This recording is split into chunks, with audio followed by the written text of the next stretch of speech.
Sahabat setia Gowor yang dikasih Tuhan, Shalom. Hari ini adalah Jumat 15 Juli 2022. Kita bersama-sama memperingati peringatan wajib Santo Bonaventura, Uskup dan Pujangga Gereja. Santo Bonaventura lahir di Italia Tengah pada tahun 1218. Nama Bonaventura adalah nama pemberian dari Santo Fransiskus Assisi. Konon, ketika Santo Bonaventura masih kecil, ibunya datang kepada Santo Fransiskus Assisi untuk memohon berkat karena anaknya ini sering sakit-sakitan. Santo Fransiskus memberikan berkat dan berkata, "O Bonaventura," yang artinya, "Oh, sungguh baik peristiwa ini." Sejak itu, Bonaventura tidak lagi sakit-sakitan. Meranjak dewasa, Bonaventura bergabung dalam Ordo Santo Fransiskus. Ia belajar filsafat dan teologi di Paris dan dikenal sebagai mahasiswa yang pandai. Setelah ditabiskan, karena kebijaksanaan dan kepandaiannya, Bonaventura diangkat menjadi mahaguru di Universitas Paris dan mengajar di sana. Ia diangkat menjadi kardinal pada usia 52 tahun dan turut berpartisipasi dalam Konsili Lyon yang menyatukan gereja Latin dan Yunani. Santo Bonaventura wafat pada tahun 1274. Hari ini kita akan bersama-sama merenungkan firman Tuhan yang diambil dari Injil Matius 12 ayat 1 sampai dengan 8. Mari kita siapkan hati kita. Haleluya, haleluya, haleluya. Domba-dombaku mendengar suaraku, sabda Tuhan. Aku mengenal mereka dan mereka mengenal aku. Haleluya, haleluya, haleluya. Tuhan bersamamu dan bersama rohmu. Inilah Injil suci menurut Matius, dimuliakanlah Tuhan. Pada suatu hari Sabat, Yesus dan murid-muridnya berjalan di ladang gandum. Karena lapar, murid-muridnya memetik bulir gandum dan memakannya. Melihat itu, berkatalah orang-orang Farisi kepada Yesus, "Lihatlah, murid-muridmu berbuat sesuatu yang tidak diperbolehkan pada hari Sabat."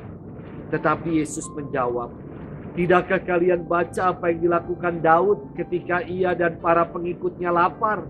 Ia masuk ke dalam bait Allah dan mereka semua makan roti sajian yang tidak boleh dimakan kecuali oleh imam-imam.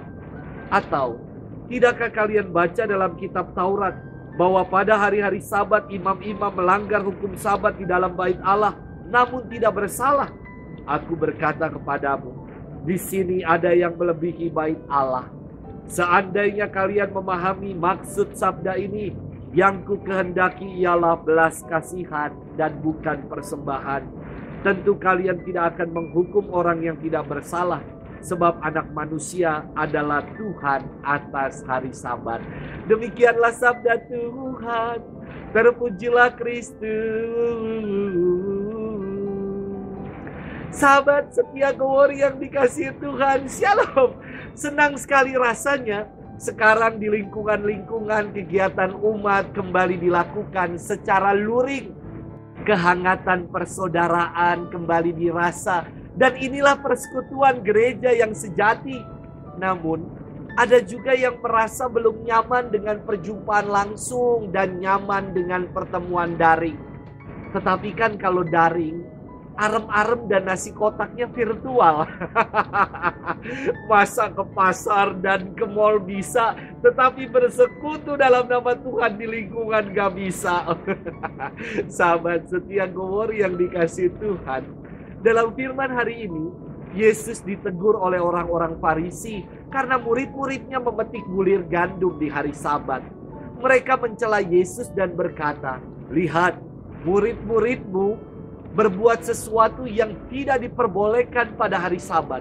Dalam hukum Sabat, orang-orang tidak diperbolehkan untuk bekerja, mengembalakan ternak, bercocok tanam. Murid-murid Yesus dicela oleh orang-orang Farisi karena mereka mengira murid-murid Yesus sedang menuai gandum. Tentu para murid ini melanggar hukum Sabat, pikir orang-orang Farisi. Lantas, mengapa Yesus malah membela para muridnya yang kedapatan melanggar hukum Sabat? Pertama, disebutkan dalam kisah bahwa para murid tidak sedang menuai panenan, namun mereka kelaparan dan memetik bulir-bulir gandum untuk mengenyangkan lapar mereka. Kedua, ngapain juga orang-orang Farisi ada di ladang gandum? Jangan-jangan mereka berlaku munafik, mencela orang lain, sementara mereka sendiri melakukan hal yang sama. Dan yang ketiga, sabda Yesus mengatakan, yang ada di sini melebihi bait Allah, dan Yesus adalah Tuhan atas hari Sabat. Artinya kehadiran Yesus adalah untuk menyempurnakan hukum Taurat dan hari Sabat. Dan firman ini sekurang-kurangnya mengajarkan kepada kita 3 hal. 1, jangan terlalu cepat menilai dan menghakimi orang. Yang kedua, janganlah kita berlaku seperti orang munafik. Dan yang ketiga, Yesus menghendaki kita agar kita saling menaruh belas kasih. Sahabat setia Gowori yang dikasihi Tuhan, ketaatan buta terhadap hukum membuat orang gelap mata dan menjadi pribadi yang sekedar legalis namun tidak humanis. Yesus ingin membuka mata kita supaya menjadi pribadi-pribadi yang taat hukum namun juga humanis, berbelas kasih kepada sesama, tidak munafik dan tidak mudah untuk menghakimi orang lain. Sudahkah kita menunaikannya? Selamat bermenung dan Tuhan memberkati kita selalu dalam nama Bapa dan Putra dan Roh Kudus. Amin.